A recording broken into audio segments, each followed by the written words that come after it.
Bienvenue dans Pas d'amalgame, c'est notre 3e ou 4e numéro selon que l'on compte le 2e en 2 parties, enfin bref, c'est comme Star Wars. On va parler aujourd'hui d'un sujet qui ne fait pas du tout polémique, c'est faut-il annexer ou pas les territoires, car ça revient souvent dans les discussions, sur les réseaux sociaux particulièrement, où on dit voilà c'est chez nous et pourtant aucun gouvernement pour le moment n'a annexé les territoires. On va simplement redonner quelques dates. 1967, donc il y a la guerre des 6 jours. L'armée israélienne... il faudrait remonter avant, normalement, hein, dans le plan de partage, etc. Moi, je serais même à la déclaration Balfour. Simplement sur la question de l'annexion, parce que c'est un problème. Parce qu'on peut revenir à San Remo, en effet, qui donne le droit effectif. Confirme la déclaration Balfour. Exactement. San Remo qui serait normalement le dernier texte auquel on devrait se référer en droit international. Et c'est ça qui rend les choses encore plus paradoxales et kafkaïennes, c'est qu'en 67, donc, on va conquérir... Libérer. Je l'attendais. Tu m'attendais, hein, je sais. Ensuite, je me suis dit, est-ce que je vais dire libérer ? Je me suis dit, non, je vais le laisser à Nelly. Donc, qui vont envahir... Occuper, ça s'appelle... Récupérer. L'entité sioniste va libérer donc, ces territoires. 2 zones conquises pendant la guerre, donc le Golan et la partie est le Sinaï. Et la partie est de Jérusalem. Et le Sinaï. Ouais. Mais le Sinaï va être libéré. La bande de Gaza. Et la bande de Gaza. Vont être libérés, entre guillemets. Donc, il va y avoir les Égyptiens qui vont récupérer donc, le Sinaï avec les accords de paix Begin de Sadat. Donc, ce qui nous intéresse, ça va être ce qu'il reste. 2005, Gaza, on s'est retiré de Gaza avec le bonheur que l'on sait maintenant. Et il restait donc Judée-Samarie. La partie est de Jérusalem, t'as vu, j'ai pas dit Jérusalem-Est. Hein. Et c'est d'ailleurs pas la partie est non plus, mais c'est pas grave. Oui. Comment tu veux que je le décrive ? Je sais pas. C'est comme Paris-Est, Paris-Ouest. Ok. Rive gauche, rive nord, rive droite. Et qui ont été donc cette fois-ci annexés par Israël. Donc en gros, c'est le territoire israélien. Pareil pour le Golan. Voilà. Donc ce sont ces 2 zones-là. Et le reste, qu'est-ce qu'on fait avec ? Il y a eu donc les accords d'Oslo avec 3 zones, A, B et C. La A est sous administration palestinienne. La C, c'est un mix des deux. Non, la B, c'est un la B, excusez-moi, c'est un mix des deux. Et la C, qui est en termes de kilomètres carrés la plus étendue, mais en termes de démographie la plus petite, celle où il y a les implantations et donc un contrôle israélien. Donc voilà, ça c'était un petit peu pour resituer les choses. Pourquoi est-ce qu'on ne annexe pas les territoires ? Je vais commencer avec Nili. Toi, bien sûr, je suppose que tu es pour. À ton avis, pourquoi est-ce qu'un gouvernement de droite ne le fait pas ? Je pense malheureusement que les gouvernements de droite jusqu'à présent ont été complexés et ont eu peur de prendre une décision qui, soi-disant, nous amènerait peut-être une mauvaise appréciation de par le monde. Mais aujourd'hui, on voit très bien que, en partant de Gaza, on pensait avoir l'unanimité des nations et leur approbation. Et on se disait que s'il y avait une attaque, du coup, depuis Gaza, alors dans ce cas-là, on pourrait retourner et avec force le reprendre et avec l'approbation des nations. C'est pas du tout le cas, on le voit aujourd'hui. Donc je pense qu'aujourd'hui c'est un problème de complexe et de volonté de garder ce statu quo, mais je pense qu'aujourd'hui, après 50 ans après 50 ans de libération de ces terres, l'idée de l'annexion est devenue beaucoup plus mature dans les esprits et c'est une idée qui est sur la table de manière beaucoup plus forte. Lali ? Oui. Pourquoi on n'annexe pas ? Oui. Oh là là. On n'annexe pas parce que, premièrement, on a un Premier ministre qui est amoureux du statu quo. C'est-à-dire que, surtout, Benyamin Netanyahou, c'est de lui qu'on parle parce qu'il n'y a pas d'autre pour le moment. Depuis très longtemps. Depuis très longtemps. Et donc, il est très prudent, il est très pessimiste. Et donc, pour lui, le statu quo, c'est Kodesh Kodashim, c'est le Saint des Saints. On ne va pas du tout bouger quoi que ce soit. Il préfère un tien vaut mieux que 2, tu l'auras. Donc, il préfère préserver ce truc-là. Ça, c'est la première chose. La deuxième chose, c'est que la gauche a réussi à convaincre un peu le public, l'opinion publique, que annexion signifiait État binational. Or, tu dis État binational à un Israélien, pour lui, ça va. Aberration. Oui, c'est pas seulement une aberration, c'est quelque chose qui va complètement à l'encontre de tout le projet sioniste. Alors, il y a eu des sionistes qui étaient pour un État binational quand même. Oui, Il y a eu a dû Henrietta exister. Sold, qui par exemple était pour un État binational. Arthur Rupin, pendant quelques temps, après les changé d'avis, après les émeutes anti-juives des années 30. Mais il y a eu cette idée-là. Et simplement, pourquoi j'en parle parce qu'on a un invité surprise, on a Nathanaël Dicker que l'on va présenter par rapport au projet de fédération. Il va être rejoint, on va avoir tout à l'heure Yehuda Glick qui est intéressé également par ce type de projet. Donc on va arriver à cette idée-là. Pas intéressé, mais soutien. Soutien, exactement. Il vend son beefsteak par rapport à ça. Donc c'est intéressant ce que tu disais. Oui. Ouais. Donc ça c'est les deux plus grandes raisons. La troisième raison, c'est que il y a une grande peur. Il y a une peur d'intégrer en fait une nouvelle population arabe, musulmane à l'intérieur de l'État d'Israël, parce qu'on craint, encore une fois, que ces populations se soulèvent, etc., etc. Or, je vais juste dire un peu pourquoi moi je soutiens ce projet. La première chose, c'est qu'en 1948, quand on a reçu l'État d'Israël, d'accord, on a créé l'indépendance, on n'a pas posé la question aux Arabes israéliens qui étaient à l'intérieur donc du plan de partage. On leur a pas posé la question, on leur a donné la nationalité israélienne. Si on leur avait posé la question, jusqu'à aujourd'hui, on serait encore en train de faire des négociations avec eux, ça se serait pas passé. Et aujourd'hui, même s'il y a quelques exceptions, en 1967, il y en a beaucoup qui ont demandé la nationalité israélienne. Bien sûr, non, mais on voit même à Jérusalem, à l'est de Jérusalem et au nord de Jérusalem. Il y a des cabinets d'avocats à Jérusalem spécialisés pour aider les Arabes de Jérusalem à obtenir la citoyenneté israélienne. Il y a des traîtres même chez les avocats. Ouais. Non, c'est évident qu'on ne leur a pas posé la question, sinon, à part quelques exceptions, la plupart des Arabes israéliens sont fidèles à l'État d'Israël, même s'ils ne font pas l'armée, ils sont quand même, on ne voit pas de soulèvement de population, ça se passe plutôt bien, et je pense que ça peut continuer aussi avec les Arabes. Tu parles de 48, simplement en 48, il n'y avait pas cette même conscience d'être palestinien. Ils étaient arabes, il n'y avait pas ce nationalisme de peuple palestinien. Oui, il y avait le panarabisme. À cette époque-là, c'était en tant qu'arabe. Ça n'existait pas, bien entendu, puisqu'il n'y avait pas de Palestine. Il n'y avait pas de Palestiniens en tant que peuple palestinien. Il n'y avait pas de drapeau à soulever, c'est ça que je veux dire. Est-ce que ça ne crée pas une différence quand même par rapport à 48 ? Oui, ça crée sûrement une différence, mais c'est à nous de... Encore une fois, c'est à nous d'exploser. Ça veut dire que oui, c'est à nous de dire... si on me donne le choix entre soit un État, soit deux États pour deux peuples, soit la fédération dont je commence à connaître un peu plus aujourd'hui, ou l'annexion partielle ou totale de la Judée-Samarie, c'est évident que je préfère ce choix-là. On va parler maintenant avec Robert Rouache. Allô Robert ? Bonjour. Bonjour, comment est-ce que ça va ? Très bien, merci. On va un petit peu resituer qui tu es. Ancien conseiller de Chaim Ramon, c'est bien cela ? De Yitzhak Rabin, évidemment, de Chaim Ramon, d'Ephraim Sne également, Yossi Bellin. Donc, on ne peut pas dire que tu es exactement de droite, c'est le mot qu'on puisse dire. Non, je suis de gauche et encore aujourd'hui, c'est assez mal vu aujourd'hui, mais bon. C'est une voie en perte de perdition, en fait. Donc, on va simplement... Il y a Nili Kupfer-Naori, il y a Lali Deray et Nathanaël Dicker. Alors, on parlait un petit peu de la question de l'annexion et de l'idée de fédération. Dis-nous un petit peu ce que toi tu en penses. Faut-il annexer ou pas ? On a une petite idée de la réponse. Ou éventuellement même dans le cadre d'une fédération. Qu'est-ce que tu en penses ?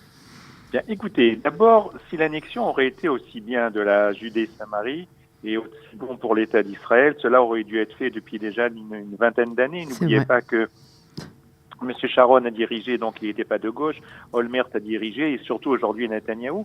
Donc, si vous voulez, la position officielle de l'État d'Israël au niveau mondial, c'est deux peuples, deux États. Maintenant, on a un gouvernement non seulement de droite, d'extrême droite, et en plus d'antisionistes, de religieux antisionistes qui font partie de ce gouvernement. Donc, si c'était aussi bien, on aurait dû le faire depuis longtemps. Maintenant, la question de base, si vous me permettez, oui. C'est la question, est-ce que la paix est bon pour l'État d'Israël ? C'est-à-dire que on a vu depuis une trentaine d'années, lorsque l'État d'Israël n'est pas en état de guerre, j'aime pas le mot paix, mais disons qu'on n'est pas en état de guerre, comme actuellement, jamais la situation économique de l'État d'Israël, politique et sociale, n'a été correcte, n'a été bonne. Donc, si vous voulez, aujourd'hui, il est évident qu'on ne doit pas annexer ces territoires. On doit chercher, nous avons cherché, si vous voulez, lorsque nous étions au pouvoir, j'avais participé aux accords d'Oslo, de savoir s'il était possible possible de faire des fédérations comme aux États-Unis, de faire une principauté palestinienne, ça avait été également vu, de voir si on peut avoir des statuts de Monaco. Nous avions étudié quasiment tout ce qui se fait dans le monde, y compris à Singapour, y compris à Hong Kong, y compris louer les territoires. Bref, tout avait été fait. Et nous étions aperçus pourquoi ça n'a jamais marché. Parce que les Palestiniens ont toujours refusé. Et jusqu'à aujourd'hui, la question de base, et c'est là, si vous voulez, que je rejoins un petit peu Netanyahou, malgré que je ne suis pas avec lui. Les Palestiniens ont toujours raté, si vous voulez, ces occasions-là, pour une seule raison. Et les accords d'Oslo n'ont pas marché parce qu'ils ont toujours refusé qu'il y ait un État juif. Non pas un État israélien laïque, non pas un État, si vous voulez, du type France, au type européen, mais un État juif. Et ce mot juif a toujours fait tilt au niveau des Palestiniens. C'est pour la raison pour laquelle aujourd'hui, ils refusent aujourd'hui. Et la dernière question, si vous me permettez, est-ce que le temps joue pour Israël ou pour les Palestiniens? Alors, il faut savoir qu'aujourd'hui, il y a environ 600 000 juifs, citoyens israéliens, qui vivent dans les territoires de Judée et Samarie. Et nous, depuis 20 ans, 30 ans, les Américains le savent également, les Européens le savent, lorsqu'on arrivera à 1 million d'Israéliens, c'est-à-dire dans 8 ans, 10 ans, il sera impossible d'avoir 2 peuples, 2 États, c'est-à-dire cette formule-là, et donc il y aura uniquement un seul État, parce que nous nous approchons, si vous voulez, d'une façon immensément rapide. Il y a 35 ans, il y avait 50 000 juifs dans les territoires. Aujourd'hui, il y en a 600 000. Dans 10 ans, il y aura 1 million. Et donc là, on pourrait, si vous voulez, l'idée de 2 peuples, 2 États sera déjà disparaîtra, si vous voulez, de facto. Elle sera caduque. On ne pourra pas l'avoir, elle sera caduque. Exactement. Alors, juste une question. Voilà, tu parlais d'échec, mais Oslo, concrètement, est un échec. Donc, non, c'est faux. Je vous dis, ça c'est encore une fois un truc de fake news. Je ne veux pas faire ce que dit Trump, mais les gens qui disent ça n'ont strictement rien compris à Oslo. Est-ce qu'on a la paix aujourd'hui? Ben non, mais attendez. On a eu des victimes de la paix. Mais qu'est-ce qu'on a fait de Oslo? Il faut que vous compreniez. D'abord, nous avions des relations qu'avec 50 pays. Après les accords d'Oslo, on a repris les relations avec la Chine, 1,5 milliard avec l'Inde et quasiment les 2 tiers de la planète. Donc ça, c'était un accord d'Oslo. Deuxièmement, n'oubliez pas qu'on a... Avec Vatican aussi. Non, le Vatican, c'était un petit plus, c'était pas le plus important avec la Jordanie, très important la Jordanie. N'oubliez pas qu'on a quand même une paix froide, fraîche, tout ce que vous voulez, avec l'Égypte et avec la Jordanie. N'oubliez pas également que lorsqu'on a fait Oslo, nous avions reçu, ça les gens l'oublient, 1 million de juifs d'Union soviétique, il fallait bien leur donner du travail, des appartements, etc. Et c'est grâce à ces accords d'Oslo-là qu'on a réussi, si vous voulez, à intégrer ce million. Et je peux vous citer encore des choses. Encore une petite phrase. Une dernière chose. Imaginez encore aujourd'hui l'État d'Israël sans ce million de juifs d'Union soviétique et sans leur intégration. Tous ces gens-là ne voulaient pas venir en Israël, ils voulaient aller au Canada, aux États-Unis, en Europe, etc. Pour toi, c'est l'accord d'Oslo qui a permis de les faire venir. C'est évident parce que nous avons reçu les garanties américaines de près de 10 milliards de dollars et il fallait que d'abord Shamir, le Premier ministre Yitzhak Shamir l'avait bien compris en participant à Madrid, donc à la conférence de paix après la guerre Irak et donc Irak et Koweït. Où il n'avait proposé qu'une autonomie, certainement pas une indépendance future. Oui, encore une fois, ce qu'on dit, nous, c'est qu'il y avait une autonomie, il y aurait pas avoir une principauté palestinienne. Tout est valable. En 92, en leur donnant des armes.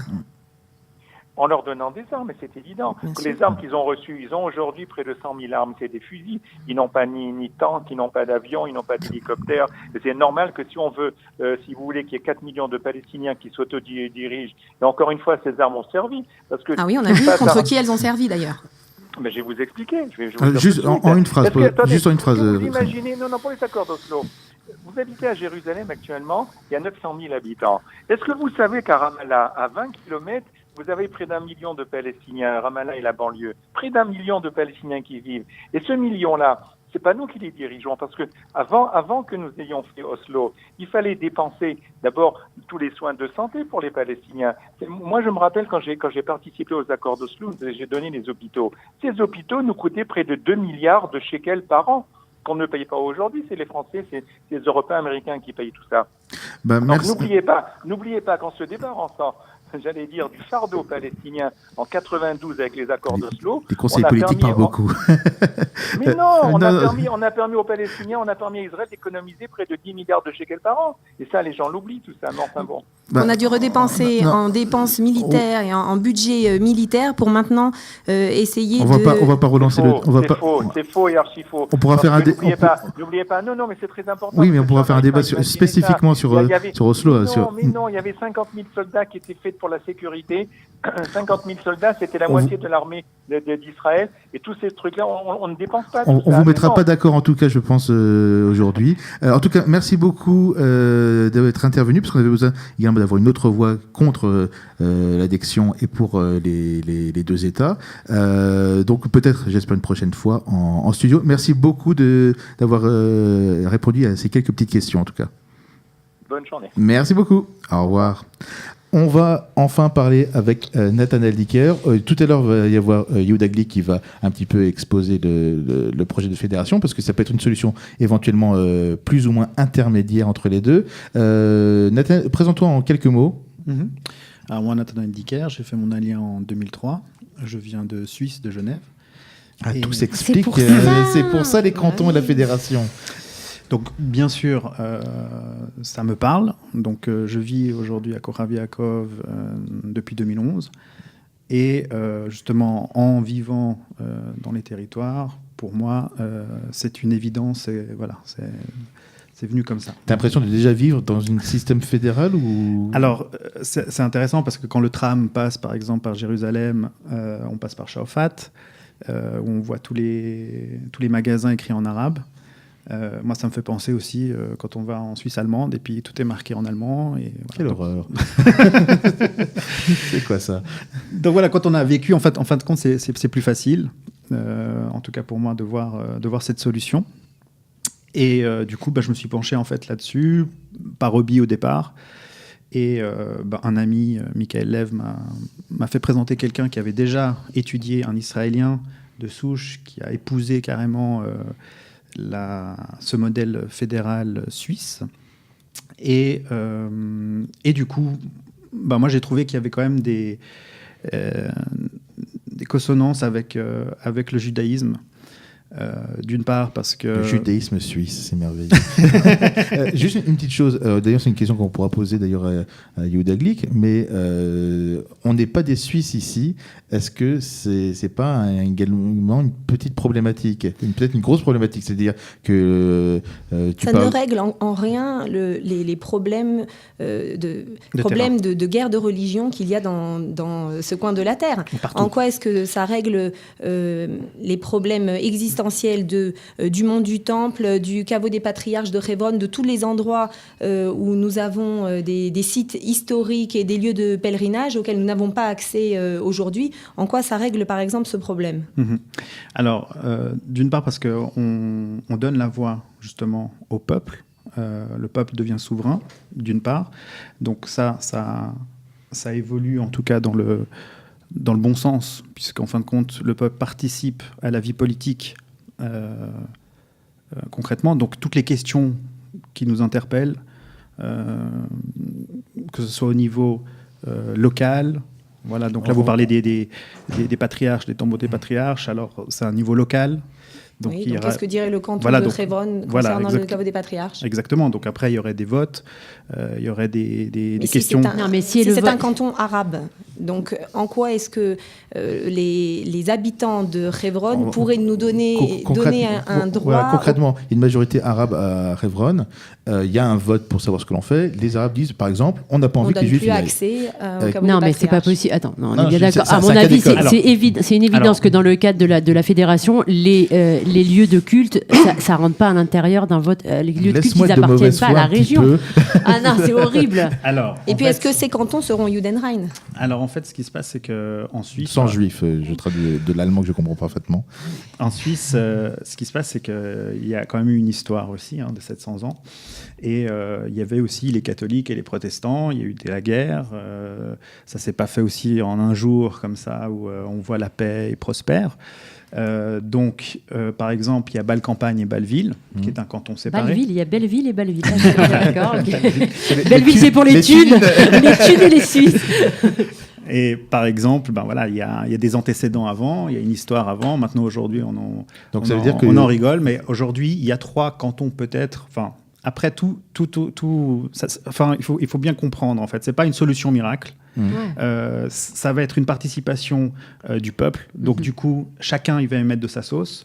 Chacun va y mettre de sa croyance. Par exemple, sur la question si cette fédération se fait dans un Canada État juif ou pas, c'est des vraies questions qui peuvent se poser. Voilà. Toi, je sais que toi, tu prends un État juif. Donc, Voilà, donc déjà, en fait, qu'est-ce que juif, en tout cas, déjà pour moi, ça fait partie d'un 12e des tribus, des anciennes tribus. Parce que le premier fédéralisme, en fait, pourquoi ça me parle ? Parce qu'il y avait 12 tribus, et quand on parle de hardout, d'unité du peuple d'Israël, c'est avec les 12 tribus. Sauf que les 12 tribus, c'était tous des Hébreux.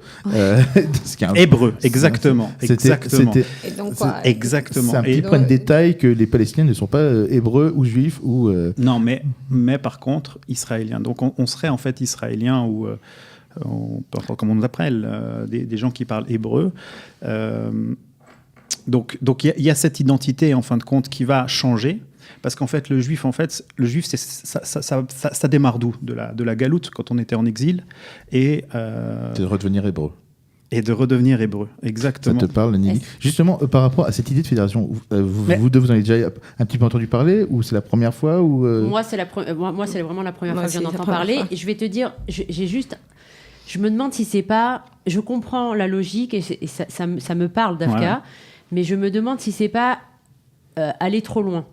Ça veut dire que je comprends je comprends qu'on puisse vouloir faire ça sur tout le territoire israélien, mais je pense que c'est une trop grosse révolution. J'aurais commencé, moi, exactement. par la Judée-Samarie, par exemple. Alors, justement, là, en fait, on veut commencer dans notre projet, parce que ça s'appelle Mouvement fédéral, et on s'est associé avec 2 autres associations, et on veut justement changer un peu les mentalités, essayer justement de faire des rencontres entre la gauche et la droite, de voir... Entre les Israéliens et les Palestiniens aussi, peut-être. Et entre les Israéliens et les Palestiniens. Donc, dans une de ces 3 associations, il y a une association qui fait du travail de terrain avec les Palestiniens. Par exemple, il y a le 3 juillet... le 28 juin, à Beitar Illit et à j'ai oublié le nom du village arabe. C'est normal. Kholoun, je crois. Je veux pas. Oui, et donc, du coup, ils se rencontrent et ils vont nettoyer ensemble la rue. Donc, en fait, pour eux, c'est un message de dire on nettoie la haine.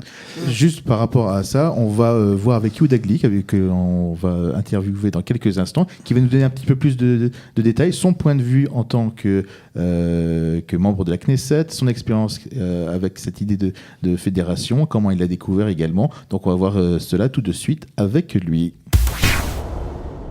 On va continuer de parler de l'idée de fédération avec Yehuda Glick. First, it's our honor to have you here. Thank you very much. Donc, merci d'être présent sur le plateau. Je vais juste expliquer, I'm just going to explain to our viewers why you look a little tired. Je vais expliquer pourquoi il a l'air un petit peu fatigué. C'est que le jour où nous enregistrons l'émission, cela fait 10 jours qu'il est en grève de la faim c'est écrit sur son petit badge, pour les enfants d'Israël, 10 jours de grève de la faim. What is the reason, in one word, why you're doing the hunger strike? Because the price of rolling tobacco is very, very cheap in Israel, and that's causing children, even at the ages of 13, 14, to become addicted to smoking rolling tobacco. And I'm trying to convince the Ministry of Treasury to raise the prices and to add taxation on the rolling tobacco so that it will prevent children from being accessible to the tobacco. C'est à cause du prix du tabac à rouler qui est extrêmement, qui n'est pas cher du tout en Israël, et donc c'est pour demander une augmentation des taxes, car actuellement des enfants de l'âge de 13 ans sont en train de fumer du tabac à rouler. So now let's focus on the subject, just to explain to our viewers reason why there's a good reason why you look tired. Okay, and shalom anyway to all the listeners, and shalom from Yerushalayim. Thank you. I just want to ask you about the Federation Project. How did you meet the people from the Federation Project? Did you have this idea in mind already or not? Alors juste pour traduire, comment il a rencontré cette idée de la fédération? Est-ce qu'il y pensait déjà avant ou pas? I did not have the Federation Project in my head. Il ne pensait pas à cette idée avant. When I joined the Knesset, I felt on the one hand that there right things on both sides in the Israeli political controversy. En entrant à la Knesset, il s'est rendu compte qu'il y avait des choses bonnes dans tous les partis, dans toutes les tendances politiques israéliennes. And so I started meeting with people from both sides, listening to their claims and trying to understand if there's a way to bring a win-win solution. Donc en gros, c'était après avoir discuté avec des personnes de différents bords et d'écouter ce qu'ils avaient à dire, savoir s'il y avait une possibilité d'avoir une solution gagnante-gagnante. At the same time, I was also dealing with something completely different, and that was the style of governing in Israel, where I felt that the central government is much too. I think the governing in Israel is very, very much too centralized. Donc il avait également le sentiment que le gouvernement israélien et la manière de gouverner était très centralisée. En français, on dirait très jacobin. And I started meeting with people who had nothing to do with the political system question, but dealing with how we can change the Israeli system in terms of giving the local districts more power. Donc c'était aussi une manière de réfléchir à la manière dont on pouvait donner aux localités et au niveau plutôt régional plus de pouvoir. And during my meetings, I came across this group, that's the Federation Group. They've been leading it for a few years. Donc il a rencontré ce groupe qui milite pour la fédération depuis quelques années. And I felt that it was a win-win-win project. Donc c'était pas simplement un projet gagnant-gagnant, c'était un projet gagnant-gagnant-gagnant. C'était à la fois sur les territoires, mais également sur la manière de gérer le pouvoir. Because on the one hand, it's a program that supports only one state of Israel and all of the area.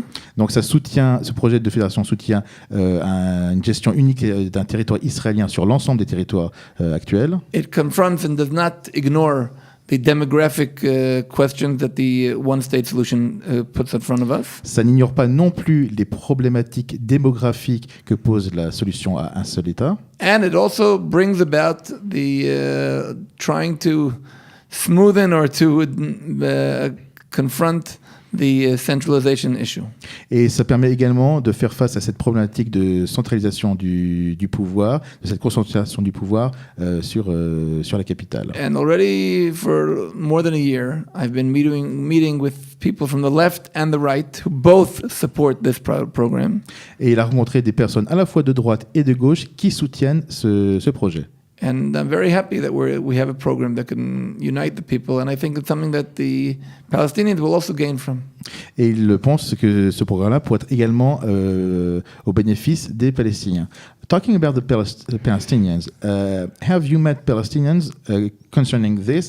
How do they feel about it? Do they feel that maybe they're being taken away from their the fact that they want a state? How do they feel about it? I don't meet with the political level of the Palestinians. Il ne rencontre pas les dirigeants politiques palestiniens. But I meet several times with many Palestinians, from simple Palestinians, from neighbors of mine and from around all over Judea and Samaria. En revanche, il a rencontré les Palestiniens du quotidien, ceux qui vivent la situation concrètement et avec qui il a pu discuter de tout cela. And to my impression, the mass majority of the Palestinian population are not dealing at all with the political question about having a state or not having a state. They want to live a high quality life. Et leur problématique, ce n'est pas une problématique politique de savoir s'ils veulent avoir un pays ou pas. Leur problème, c'est de savoir s'ils peuvent avoir un bon niveau de vie. They don't want to have to wake up at 4 o'clock in the morning to wait online to go to work. They don't want to be blocked, and they just want to bring food home for their families. Ils n'ont pas envie de se retrouver bloqués, de se lever à 4 heures du matin parce qu'ils savent qu'ils vont avoir à passer un barrage. Ils veulent simplement pouvoir mettre à manger sur la table de leur famille. And beyond that, they want to live peacefully. They understand that the Jewish people were not going anywhere. They know that the Palestinians are not going anywhere, and we are bound to live here together in coexistence. Et ils ont parfaitement conscience que les Juifs ne vont pas partir, que les Palestiniens ne vont pas non plus partir. Donc, on est obligé de vivre ensemble dans une forme de coexistence. And therefore, I find several Palestinians who support this program. Donc, il a rencontré plusieurs Palestiniens qui soutiennent ce programme. Concerning this new state, you look at it as a Jewish state or a binational state, or have you met people in that project that want to have it a binational state, and how do you talk about it? There are people who speak about a binational state, but I by no means talk about a binational state. We came here to live in a Jewish state, and I'm talking about a Jewish state. And one of the Jewish values that I believe in is giving minorities, as it's said in the Declaration of Independence, giving minorities full human rights. Donc, il a rencontré en effet certaines personnes qui sont pour un État binational, mais dans sa vision des choses, c'est extrêmement clair. On est pour un État juif, et tel qu'il est écrit donc dans la Déclaration d'indépendance, on doit donner accès aux minorités à tous leurs droits, et c'est dans ce cadre-là que cela se fait. If you met some Palestinians that still wanted this state, how would you convince them to get along with the Federation project? First of all, I don't think establishing a Palestinian state is something that is relevant. I think it's a danger for the state of Israel. We already see what's happening in Gaza, and I don't want Gaza to come to the center of Israel. Donc on a vu ce qui se passait par exemple avec Gaza. Il n'a pas envie que la situation que l'on retrouve à Gaza soit au centre du jeu en Israël. So first we have to convince ourselves. Donc déjà la première chose c'est qu'il faut se convaincre nous-mêmes. Secondly, the first step, since I do believe that the Palestinians are going to gain from this project, my first step is talking about a referendum. And I believe that if we ask the Palestinian population, they will give us support as long as the referendum is under international control. Donc en gros, c'est revenir au principe de base de la démocratie, c'est un référendum. C'est-à-dire demander tout simplement à la population palestinienne ce qu'elle souhaite faire et avoir. But when I speak to the Palestinians, I tell them, look, Israel is a leading modern state with a budget per capita per person $45,000 annually. If you want to benefit from the state of Israel, this is the way to do it. Because if you want to stay in the poor, poverty environment of Palestinians, then that's where you want to stay. But if you want to improve your life, you definitely want to be part of the state of Israel. Donc, il explique simplement que l'État d'Israël est un État moderne, riche, par personne, par habitant, on est à $45 000 de PIB, voilà. Et donc, ils ont tout intérêt à faire partie d'Israël parce qu'ils en auront absolument tous les bénéfices. We're also talking about Bituach Leumi, about health, about infrastructures, everything like this. Yes, I believe that to promote this project, we're going to be needing a lot of support from the international world. But I'm also talking about having their communities run their own lives. I want them to have their own parliament or any kind of government level because I want them to be able to totally run their lives. Donc on est bien d'accord sur le point que il veut que les Palestiniens, quel que soit le niveau, aient une indépendance politique. Là on parle au niveau de canton pour qu'ils puissent prendre également leur destin en main. I would like to thank you very much for this little interview. Can I ask one question? Of course you can ask a I question. have also one question. אוקיי. אני אשאל בעברית, בסדר? ואתה תענה באנגלית. בעצם זה שתי שאלות, אז אתה תחליט לאיזה מהם אתה תענה. אחד, למה לא להתחיל את המהלך הזה רק בשטחי C? למה ללכת ישר לכל לכל הגודל, לכל יהודה ושומרון? ושתיים, אני לא הבנתי, אבל איך זה פותר את הסיפור של הדמוגרפיה? Tu peux traduire ça. Ok. J'ai posé la question, pourquoi ne pas commencer ce programme en le cantonnant justement au territoire C, c'est-à-dire qu'ils sont où existent où sont tous les yishuim israéliens, les implantations israéliennes et environ 80 000 Palestiniens. Ça c'est la première question. Pourquoi aller directement sur toute la Judée-Samarie? La deuxième question, c'est que j'ai pas compris exactement comment ça a réglé le problème de la démographie. The project we're talking about is a comprehensive project. We can do it step by step, but it's not dividing by C or B because it talks about the entire community. And what I'm trying to explain, what we're talking about is 30 cantons, 20 of them Jewish, and 10 of them non-Jewish. There were two Bedouin, one Druze, and 7 Palestinians. In all of Israel. So, and the new system of elections will be also regional. So if and it's divided the country by 2010. So we'll always preserve The division of 20 to 10. Juste pour traduire, en fait, il y aura une division par canton, il y aura 30 cantons. Sur tout Israël. Donc Israël, Eretz Israël, incluant donc la Judée-Samarie. The east part of Eretz Israel. Qui sont divisés en 30 cantons. 20 cantons seront juifs, 7 seront... 10 seront non-juifs, okay. Dont un druze et deux bédouins. Donc on maintient, comme les élections au niveau de la Knesset passeront via ces cantons, on maintiendra au niveau politique une majorité. I have also one question. We know that we have no Swiss people as neighbors here, and it is a religious war. How does this solution solve the problem of the Temple Mount? You care such about how does it solve the problem of the patriarch tombs and the tomb of Yosef and Yehoshua? Alors juste, comment est-ce que cette solution peut régler le problème du mont du Temple, des tombeaux des patriarches, et comme nos voisins ne sont pas des Suisses, comme l'idée de canton est quand même suisse, qu'est-ce que l'on fait comme on est un peu dans une guerre de religion, comme le dit Nili?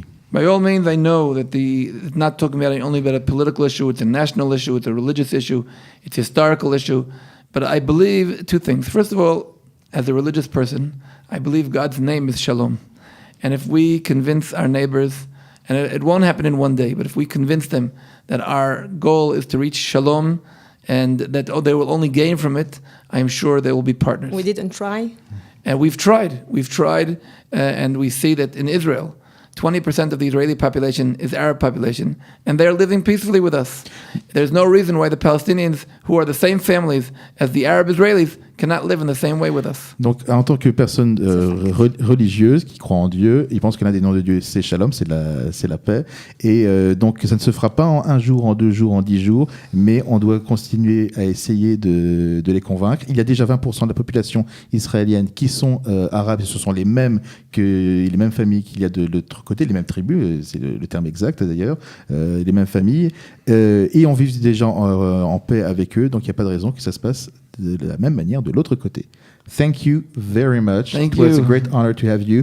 And we know, I have told previously, you are a little tired for excellent reasons. But I have full inspiration and motivation to go to peace that will bring a win-win situation to the Middle East. Thank you very much. Merci de nous avoir suivis. On se retrouve la semaine prochaine pour un autre sujet. À très très bientôt. Merci. Pas d'amalgame, l'émission où l'on est d'accord pour ne pas être d'accord.